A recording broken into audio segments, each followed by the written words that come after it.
Welcome to Under the Covers. I am your host, Siren, and tonight I am your guide through the depths of the darkness.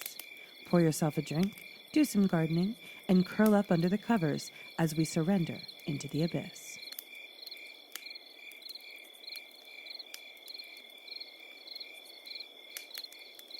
Post 5 of I'm a 911 operator, and some of our calls are strange. Hey all, I'm back. Let me catch you up on what's been going down. I returned to work for my next shift. Like usual, Jordan was already in his office. I avoided eye contact as I made my way to my desk. Allison sat up at the desk next to me. Before we had a chance to get settled in, the phone rang. I picked up. Greenbrier 911, what is your emergency? An out-of-breath male voice replied. Thank God. I've been trying to get a call through all morning. I'm at the top of Aqueous Peak. We're logging up here and we really need help. I took notes and prepared to contact Greenbrier PD. Okay, can I get a name and the nature of the emergency? Todd Chippenor. I can't believe I'm saying this, but I think there's a werewolf out here. I noted the possibility of a predator. I know it sounds crazy. Last night, Bob and I were pulling the overnight shift. You know, so no one messes with our equipment while we're gone.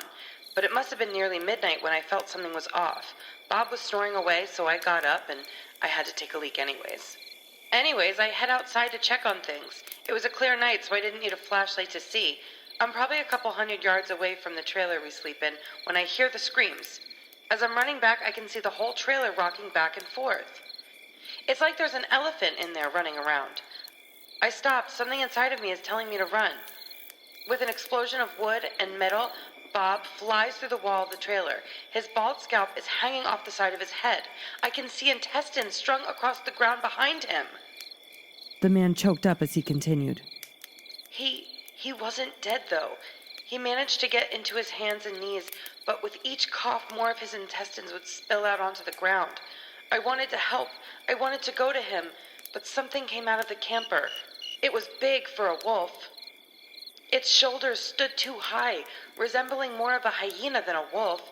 It casually walked up to Bob, and with sick pleasure, it slowly closed its jaws around Bob's head. He screamed and kicked at it, and it applied ever-increasing amounts of pressure. It was almost a relief to hear his skull pop. The woods were quiet again. That's when it looked up and saw me. We made direct eye contact, and I swear it smiled. I bolted for the yarder. It was fast, but I had enough of a head start. With a leap, I managed to reach the bottom of the rung of the ladder. I climbed as fast as I could. That's probably what saved my life. That thing had jumped and grabbed the ladder as well. I know it sounds crazy, but it started climbing up after me. Knowing my life was on the line, I climbed faster than you would think possible. I got to the landing and had just enough time to grab the winch. I bashed that thing across the knuckles and then again over the head. It fell all the way to the ground and crunched as it hit the dirt. I thought that it would be the end, but it got back up and it circled me until daylight. All of a sudden, it froze. It seemed to be listening. Then it sprinted into the woods. I suspected it was a trap. It wasn't until I heard the screams of the morning crew a few miles down the road that I understood what had happened. I took my chance. I climbed down and retrieved my phone, and that's when I finally got through. I sent an abbreviated version to the dispatch before returning to Todd. I have help on their way. It will be at least an hour before they get to your position, though, so just stay put and remain calm. Believe me, miss, I won't be going anywhere. Not until a lot of guns show up. My battery's about dead, though, so I'm going to hang up and try and preserve it. Filling out that report took a decent amount of time, especially when the police called back to say they couldn't find anyone at the site.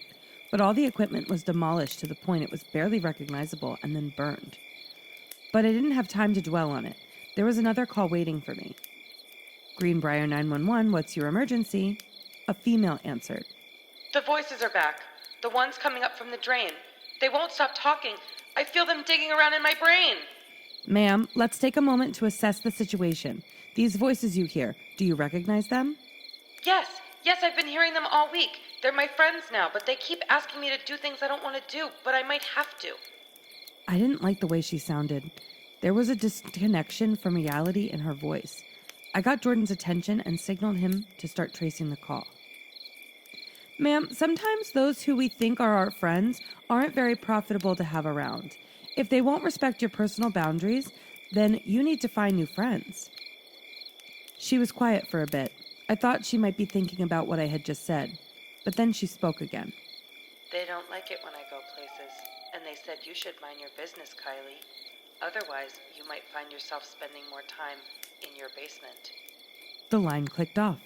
I sat there frozen, just holding the phone in my hand. Jordan was saying something, but it sounded muffled. How did she know my name? Audio suddenly came back. Jordan was yelling at me to call back. Allison was telling him to watch his tone. The phones were ringing. Snapping back to my training, I sent dispatch to the address and let them know there was a possible mental breakdown happening. Jordan was pissed, but I was not going to call that number back. The police arrived to find a murder-suicide. This mother of two had drained the blood from both of her children into the sink before sitting her inner thighs and bleeding herself out. It felt like the world was spiraling into chaos. But again, there were calls waiting for me.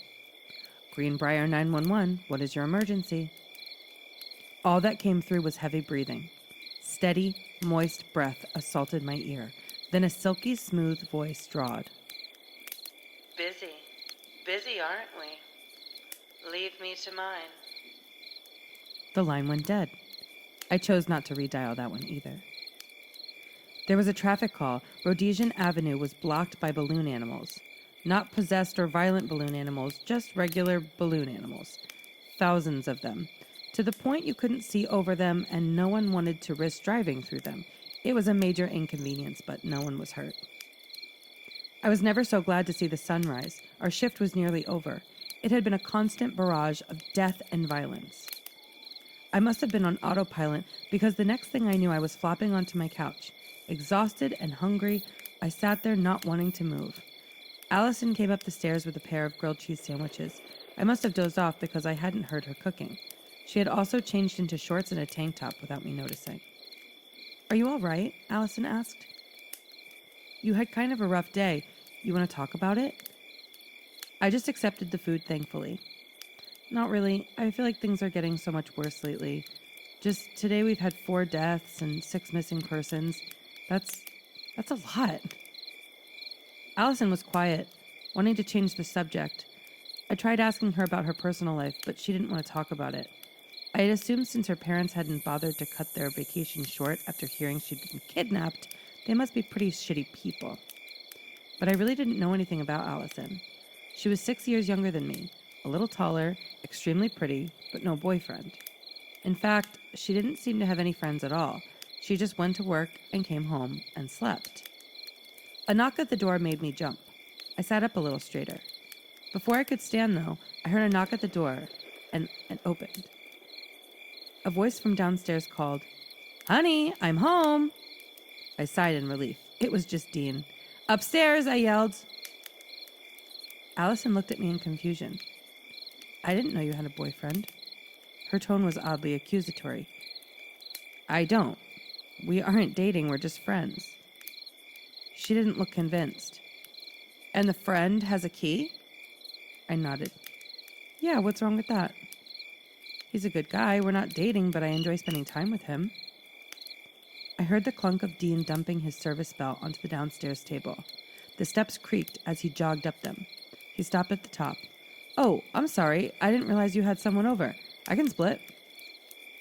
I told him that wouldn't be necessary and introduced him to Allison, who was acting strangely cold. She excused herself to the guest room, stating she was tired. And when she was gone, Dean turned more serious. "So, I want to talk to you about something. I was on that mental breakdown call this afternoon." I winced at the memory. "Yeah, I know, pretty rough. But listen, Kay, that's the 7th call like that this week. And that's just the beginning. I heard the voice. I'm not crazy. I heard a faint whisper coming up from that blood-filled drain. I knew things that it couldn't have known. That no one knows. The reason I'm here, though, is because it said that they will be coming soon. Coming for the girl on the phone."